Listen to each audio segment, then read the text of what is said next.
What's up, ladies and gentlemen? This is the Jose Show. Happy Wednesday. Now let's get to the hot topics. Now, start off today's show talking about Kristen Cabot. So Kristen Cabot, the woman caught having an alleged affair with astronomer CEO Andy Byron at Coldplay's concert in July, was amicably separated from her now estranged husband several weeks before the viral moment.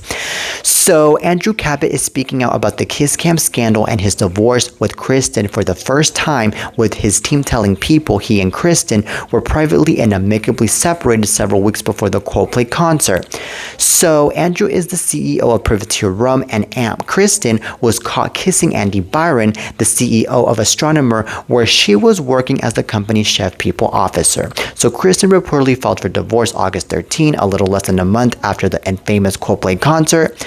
Alright, so Andrew's rep tells people their decision to divorce was already underway prior to that evening. Now that the divorce filing is public, Andrew hopes this provides respectful closure to speculation and allows his family the privacy they've always valued.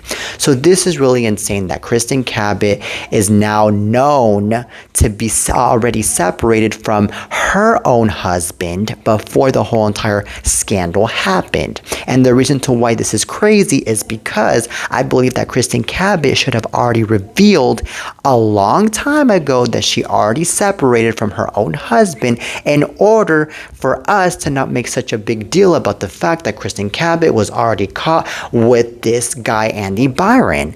Okay, but here's the thing though. I believe that Kristen Cabot wanted to keep her own damn life so damn private, which is the reason to why I believe Kristen Cabot decided to not disclose the fact that she was already separated from her own husband at the time. However, I believe that Kristen Cabot was stupid enough into not revealing that in the first place, because she should have already known that this whole entire affair and between her and Andy Byron was gonna come to light one way or the other, especially at the freaking concert, because she should have already known that there's a bunch of people at the concert that would have already caught her with Andy Byron anyways, and she should have already known that the concert had a bunch of kiss cams anyways. So with all of that being said, I believe that Kristen Cabot put herself into this fire, and she really put herself into this fire because of how stupid she was. Okay, because of how stupid she was. And I think that Andy Byron, though, on the other hand, he wasn't separated from his own wife, I believe. I believe that Andy Byron was still with his wife, and he ended up putting himself into worse fire because, I mean, I believe that this whole entire scandal did cost his own marriage big time, and also it got to cost his own job big time. So that's even worse than with Kristen Cabot. So anywho, I think that at the end of the day, Kristen Cabot and Andy Byron really are somebody that are people that don't have shame.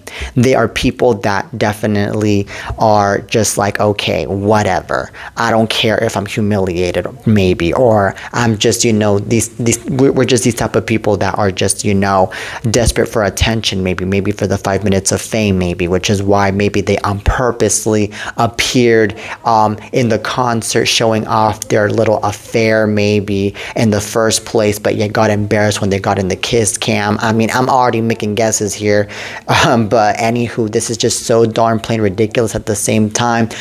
My goodness, I don't know, but anyways, these two are weird and ridiculous. Now on to the next topic. Now let's talk about Rebecca Black. So Rebecca Black says the grind of touring with Katy Perry nearly broke her. So she coped the only way she knew how, by diving headfirst into a whole lot of gay sex.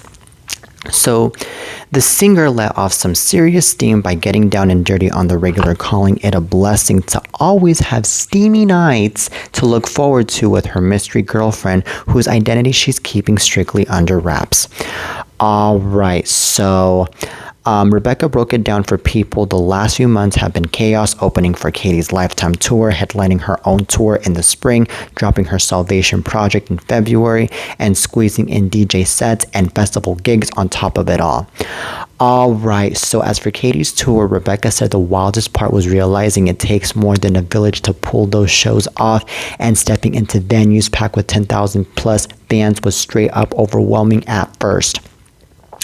Okay, so this is really insane that Rebecca Black is over here admitting that she had a lot of gay sex throughout Katy Perry's tour, because I was not expecting for her to be having any gay sex. I was just expecting for her to just grab some coffee, relax, have some yoga, and maybe go out for a walk, and that's it, because I think that those things are more regular to me as a person than to be having sex for a lot of good energy and a lot of pleasurous moments.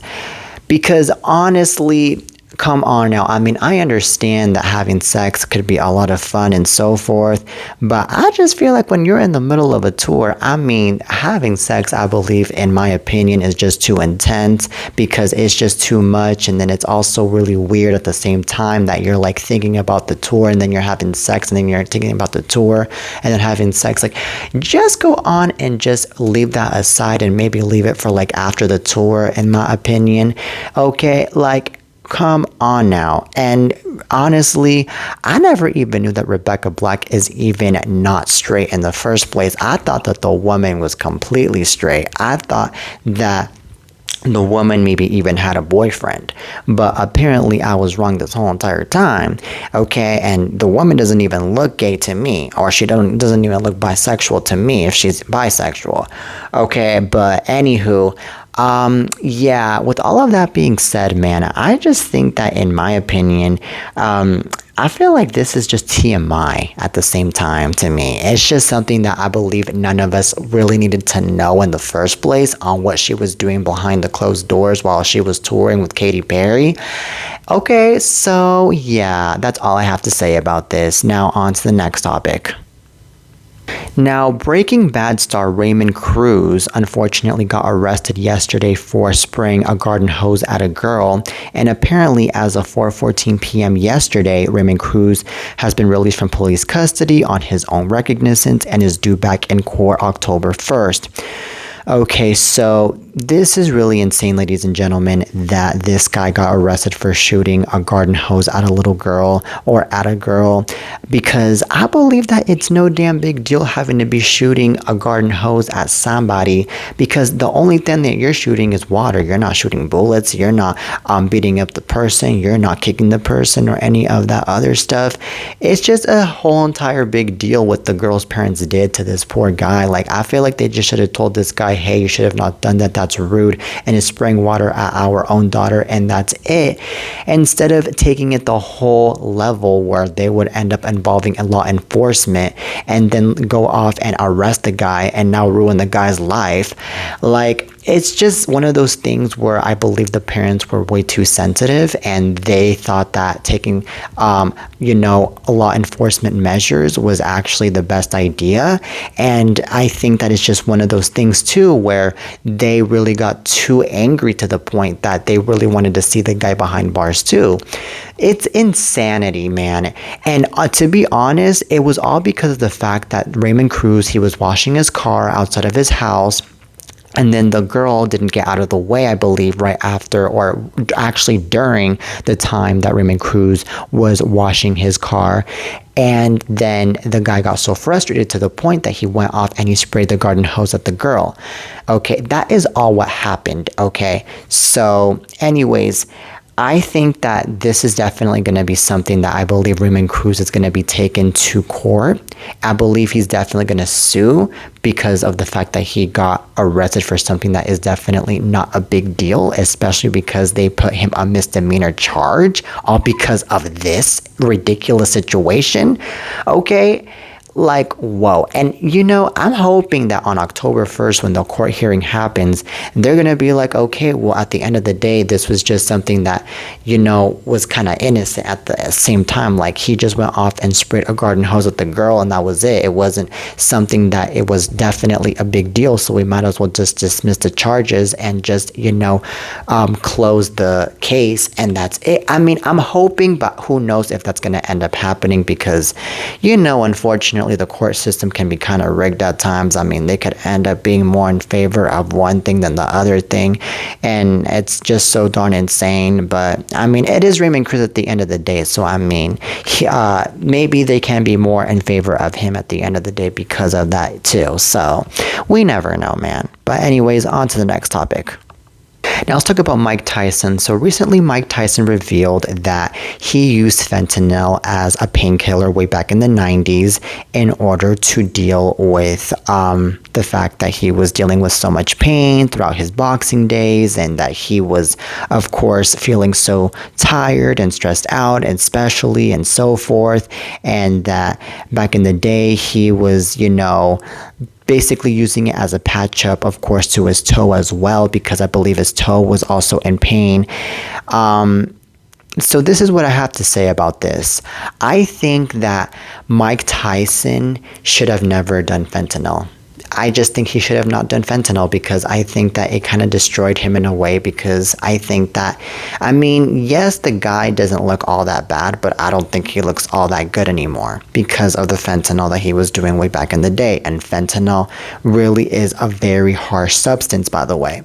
And I think that, in my opinion, he should have taken other measures in order to use something as a painkiller. Maybe he should have used something more like, I don't know, ibuprofen maybe, or maybe he should have, I don't know, just use something else that wasn't going to be harming him, And what's even more insane is that he's barely revealing all of this just years later, after him doing all of this way back in the 90s, because, none of us even knew at that point that he was even up to any of those things. We just saw him as this professional boxer, this fighter, and so forth, that was just out there, doing what he wanted to do.